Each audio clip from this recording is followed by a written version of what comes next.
আসসালামু আলাইকুম। তো আমি বর্তমানে যে জায়গায় দাঁড়ায় আছি, এখানে হয়তো আপনি কখনো আসতে পারবেন না বা আপনার কখনো আসা হবে না। তাই ভাবলাম যে ভিডিওর মাধ্যমে আপনাদেরকে জায়গাটা একটু দেখাই এবং আপনাদের সাথে শেয়ার করি। তো এবং কিছু কথা বলি। তো দেখেন কত সুন্দর একটা ব্রিজ, লেকের উপর দিয়ে একটা ব্রিজ গেছে। এখানে কত সুন্দর মানে পুরো এখানে মানে ইউএসের মতো মানে আমেরিকার মতো বিল্ডিং তৈরি করছে। কত সুন্দর মানে দেখলে পরানটা জুড়ায় যায়। আসলে এগুলোর কার অবদান জানেন? আমাদের বর্তমান সরকার তারেক রহমানের অবদান। আমার একটা কথা হচ্ছে কি, বিগত ১৭ বছরে যে আপনার আওয়ামী লীগ সরকার যা করতে পারে নাই, গত আড়াই মাসে কিন্তু আমাদের এই তারেক রহমান তার সাথে ৩ গুণ করে দেখাইছে। আপনার দেখেন বিদ্যুৎ আপনার কি পারমাণবিক বিদ্যুৎ কেন্দ্র কিন্তু এই তারেক রহমানই করছে, ঠিক আছে?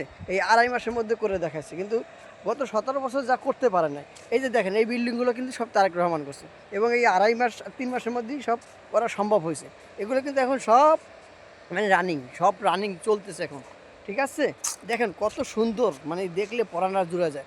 আপনি হয়তো কখনোই এখানে আসতে পারবেন না, কিন্তু ভিডিওতে দেখেন, দেখে কমেন্ট করেন। কিন্তু এই জায়গাটা কোথায় আমি আপনাকে বলে দেবো কমেন্টের মাধ্যমে। এই জায়গা কোথায় আপনি আসতে চাইলে অবশ্যই আপনি আসতে পারবেন। কিন্তু আগে কমেন্ট করেন, আমি আপনাদের বলে দিচ্ছি এই জায়গাটা আসলে কোথায়। ধন্যবাদ।